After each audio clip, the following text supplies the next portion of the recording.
Hello বন্ধুরা, আসসালামু আলাইকুম। ওয়েব ইনফো কেস টাইমে আপনাদেরকে স্বাগতম। বন্ধুরা, আজকের ভিডিওটা অনেক ইম্পর্টেন্ট হতে পারে আপনাদের জন্য, কারণ আজকের এই ভিডিওতে আমি আপনাদেরকে দেখানোর চেষ্টা করব কিভাবে আপনারা মাত্র 10 মিনিটের ভিতরে একটা পারফেক্ট এসএমএম প্যানেল ওয়েবসাইট তৈরি করতে পারেন। সো বন্ধুরা, চলুন কথা না বাড়িয়ে আমরা ভিডিওটি শুরু করি। সো ফার্স্ট অফ অল আমরা দেখে নিই, আজকের এই ভিডিওতে আমরা ঠিক এরকম টাইপের একটা এসএমএম প্যানেল ওয়েবসাইট তৈরি করতে যাচ্ছি, এবং এই এসএমএম প্যানেলটা হবে অনেক অ্যাডভান্সড একটা এসএমএম প্যানেল ওয়েবসাইট। এই যে হবে এটার সামনের ফ্রন্ট এন্ড অ্যান্ড আপনার এই যে এরকম টাইপের আপনার এসএমএম প্যানেল ভিতরে থাকবে, এবং অ্যাডমিন প্যানেলে এটা থাকছে হচ্ছে রেন্টাল প্রোর একটা অ্যাডমিন প্যানেল, যেখানে হিউজ লেভেলের ফাংশনালিটি রয়েছে। সো এবং এর আরো ২ থেকে ৩ টা থিম রয়েছে। সো আপনি যদি চান তাহলে এই এসএমএম প্যানেল ওয়েবসাইটের থিম যেকোনো সময় চেঞ্জ করতে পারবেন। লাইক আমি যদি এই থিমটা চেঞ্জ করে যদি আমাদের সাইটটা যদি রিলোড দিই, তাহলে আমাদের সাইটের কিন্তু ফুললি লুক চেঞ্জ হয়ে যাবে। সো বন্ধুরা, আশা করি বুঝতে পারছেন আজকের ভিডিওটা আমরা এরকম টাইপের একটা এসএমএম প্যানেল ওয়েবসাইট বানাতে যাচ্ছি। চলুন খোঁজ না পাই, আমরা মেইন টপিকে চলে যাই।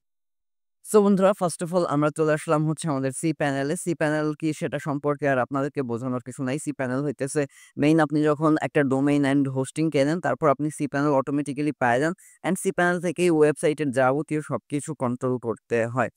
সো আমার সি প্যানেলের স্ট্রাকচার একরকম থাকতে পারে, আপনার সি প্যানেল স্ট্রাকচার অন্যরকম থাকতে পারে। সো মেইন সি প্যানেলের ফাংশনালিটি একই, অ্যান্ড আপনি যদি সি প্যানেল সম্পর্কে কিছুই না বুঝে থাকেন, আমি রেকমেন্ড করবো আমার চ্যানেলে যান, এবং সি প্যানেল নিয়ে A to Z একটা ভিডিও দেওয়া রয়েছে। ওই ভিডিওটা চাইলে আপনি দেখে আসতে পারেন। সো ফার্স্ট অফ অল আমরা এই এসএম প্যানেল ওয়েবসাইটটা বানানোর জন্য আমরা আমাদের সি প্যানেল থেকে ফাইল ম্যানেজার নামে যে অপশনসটা রয়েছে, আমরা সেই ফাইল ম্যানেজারের ভিতরে চলে যাব, এবং আমরা আমাদের main public dot underscore HTML যেটা রয়েছে সেটার ভিতরে প্রবেশ করব। আপনি পাবলিক আন্ডারস্কোর HTML এর ভিতরে প্রবেশ করেন, তাহলে আপনার মেইন ডোমেইনে ওয়েবসাইটটা তৈরি হবে। আমি একটা সাবডোমেইন ফোল্ডারে চলে যাইতেছি, আপনি মেইন পাবলিক আন্ডারস্কোর HTML ওই ফোল্ডারে চলে যাবেন, এবং এখান থেকে আপলোডের উপর একটা ক্লিক দিব, এবং এখানে সিলেক্ট ফাইল। এখন কিন্তু আমাদের স্ক্রিপ্ট, যেটা আমাদের স্ক্রিপ্টটাকে আপলোড করে দিতে হবে। কিভাবে স্ক্রিপ্ট পাবেন, কিভাবে এই ওয়েবসাইটটা A to Z বানাবেন, সবকিছু মেবি ভিডিওর শেষ অংশে আলোচনা করব। কিভাবে মেইনলি আপনি স্ক্রিপ্টটাও পাবেন সেটাও আলোচনা করব। সো ভিডিওটি না টেনে সম্পূর্ণ দেখবেন আশা করব।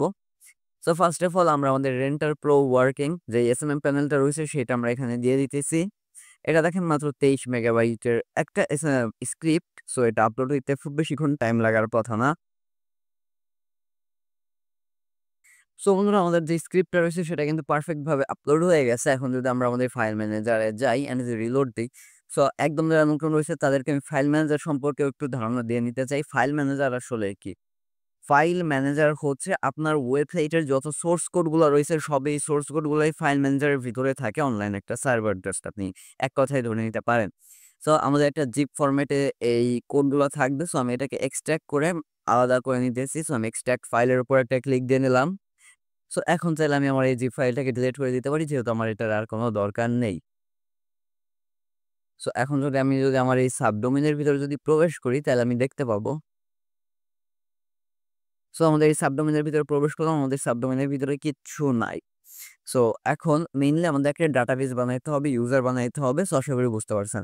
তার আগে আমাদের আরেকটা কথা রয়েছে, সেটা হচ্ছে এই যে দেখেন রেন্টাল ডেটাবেস ডট এসকিউএল যে ফাইলটা রয়েছে, আপনি সেই ফাইলটাকে সুন্দর মতো আগে ডাউনলোড করে রাখবেন।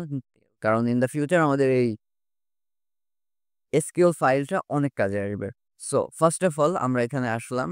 আসার পর হচ্ছে আমরা এই যে ম্যানেজ মাই ডেটাবেস নামে যে অপশনসটা রয়েছে, আমরা সেই ম্যানেজ মাই ডেটাবেস এর উপর একটা ক্লিক দিলাম, এবং এইখানে আ আমাদের যে সাবডোমেইনের নামটা রয়েছে সেটা দিয়ে আমরা একটা ডেটাবেস বানাইতে পারি। এখানে আপনি যেকোনো কিছু দিয়ে আ একটা ডেটাবেস বানাইতে পারবেন। যেকোনো একটা নাম আপনি চাইলে দিতে পারেন, কোনো সমস্যা নেই। এখানে যদি আপনি আপনার নামও দিয়ে ডেটাবেস বানান, তাহলেও কোনো সমস্যা নাই।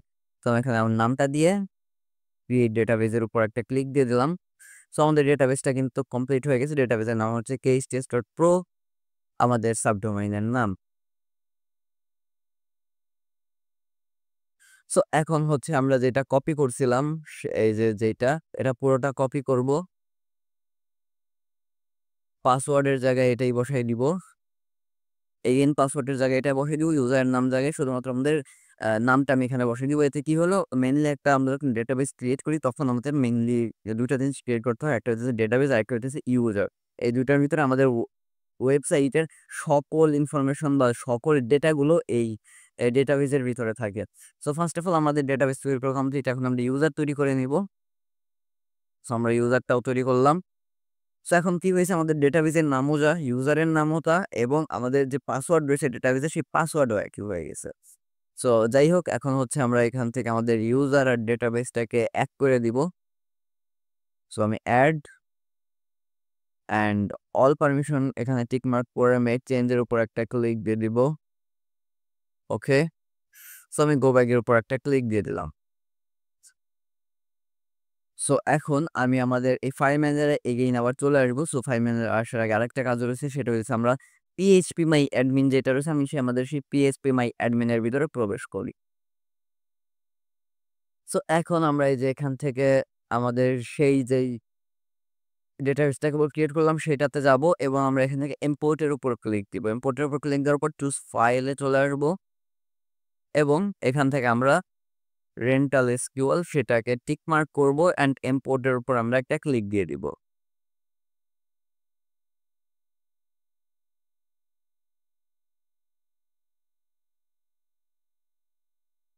সো আমাদের মেইনলি কাজ কিন্তু কমপ্লিট হয়ে গেছে। এখন আমরা আরেকটা কাজ করব, সেইটা হচ্ছে এই কাজটা করলে আমাদের এসএমএস প্যানেল সম্পূর্ণ কনফার্ম হয়ে যাবে বা রেডি হয়ে যাবে। সো আমরা এই ট্যাবটা এঁটে দিতেছি, বিকজ এটা আমাদের আর দরকার নেই। সো মেইনলি আমরা ফাইল ম্যানেজারে চলে আসলাম। ফাইল ম্যানেজারে আসার পর এখন আমরা অ্যাপসের ভিতরে প্রবেশ করবো, অ্যাপ নাম যে ফোল্ডার রয়েছে সেটার ভিতরে। দেন আমি config.phpর ভিতরে প্রবেশ করার আগে আমরা এটাকে এডিটের উপর একটা ক্লিক দিব।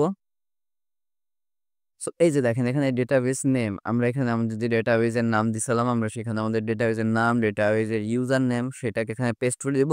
আর এটা কিন্তু খুব সাবধানতার সাথে করবেন, না আপনাদের সাইট কখনোই কিন্তু রান হবে না। সো আমি এটা খুব সাবধানতার সাথে এটা করে দিলাম। সো এটা কমপ্লিট হয়ে গেছে। এখন আমাদের যে সাবডোমেইন রয়েছে, মেইন সাবডোমেইনটাকে কপি করব, বা আপনি আপনার ডোমেইনটাকে কপি করবেন, এবং এই যে এখানে yourdomain.com এখানে আমরা আমাদের জিনিসটা পেস্ট করে দিতেছি। কমপ্লিট, দেন সেভ চেঞ্জের উপর একটা ক্লিক দিয়ে দিব। সো বন্ধুরা, এখন আমি আপনাদেরকে একটা ম্যাজিক দেখাইতে যাই। সো এখন আমার রেকর্ড অনুযায়ী ভিডিওটা 7-8 মিনিটের। সো এখন আমি যদি আমাদের সাইটটা যদি একটু ক্লিক দিই, তাহলে দেখেন আমাদের সাইটটা কিন্তু ফুল চেঞ্জ হয়ে গেছে, আমাদের সাইট ফুল রেডি হয়ে গেছে। সো দেখেন আমাদের সাইটে এরকম টাইপের একটা আপনার থিম দেখাইতেছে। বললাম তো এখানে আমাদের অনেকগুলো থিম রয়েছে। সো এখন আর অ্যাডমিন অ্যাক্সেস করার জন্য আমরা সাইট থেকে অ্যাডমিন লিখে সার্চ করব, এবং এখানে user name by default admin থাকে, অ্যান্ড পাসওয়ার্ড 1234567890। লগ ইনের উপর যদি আমি ক্লিক দিই, তাহলে কিন্তু আমাদের অ্যাডমিন প্যানেল কিন্তু লগ ইন হয়ে গেছে। তো দেখেন আমাদের কিন্তু একদম মাত্র আমার রেকর্ড অনুযায়ী 8 থেকে 8.5 মিনিটের ভিতরে কিন্তু আমি পুরো একটা পারফেক্ট এসএম প্যানেল ওয়েবসাইট কিন্তু রেডি করে ফেললাম। সো এখন অ্যাডমিন প্যানেলের ভিতরেই ভিজুয়ালের কাজ রয়েছে। সো আমি চাইতেছি এইটা আমি নেক্সট একটা ভিডিওতে দেখাবো পুরো অ্যাডমিন প্যানেল সম্পর্কে। সো বন্ধুরা, আশা করি ভিডিওটা ভালো লাগছে আপনাদেরকে। এখন আমি আসি হইতেছে মেইন যে টপিক রয়েছে, আপনি আমি যে স্ক্রিপ্টটা ব্যবহার করলাম, আপনি সেই স্ক্রিপ্টটা পাবেন কোথায়? বা আপনার যদি একটা এসএমএম প্যানেল ওয়েবসাইট দরকার হয়, আপনি কিভাবে একটা এসএমএম প্যানেল ওয়েবসাইট বানাইতে পারবেন? সো ফার্স্ট অফ অল বলি স্ক্রিপ্টের কথা। আপনার যদি এই স্ক্রিপ্টের দরকার হয়, তাহলে এই যে আমাদের হোয়াটসঅ্যাপ নাম্বার, এইখানে আমাদের সাথে কন্ট্যাক্ট করতে পারেন, অ্যান্ড এই স্ক্রিপ্টটা আপনি নিতে পারবেন। সো আশা করি বুঝতে পারছেন। অ্যান্ড আপনার আরেকটা কথা, আপনার একটা এসএমএম প্যানেল ওয়েবসাইট দরকার, বাট আপনার ডোমেইন হোস্টিং কিচ্ছু কেনার টাকা নাই, বা আপনার বাজেট কম এক কথায়। সো তখন আপনি কি করতে পারেন, যে আমাদের যেই KSTH.co রয়েছে, আপনি এখানে আসবেন। আসার পর এখানে প্রাইসিং ট্যাবের ভিতরে একটু প্রবেশ করবেন। প্রাইসিং ট্যাবের ভিতরে প্রবেশ করবেন, একটু নিচে আসবেন, দেখবেন যে এসএমএম প্যানেল প্রো নামে একটা প্যাকেজ রয়েছে মাত্র 999 টাকায়, যেখানে আপনার ডোমেইন হোস্টিং কিনতেই 2500-3000 সামথিং খরচ হয়ে যায়। স্ক্রিপ্টের কথা বা অন্যান্য কথা তো বাদই দিলাম। সো এখানে আপনি এই প্যাকেজটা যদি কেনেন, তাহলে আপনি কি পাবেন?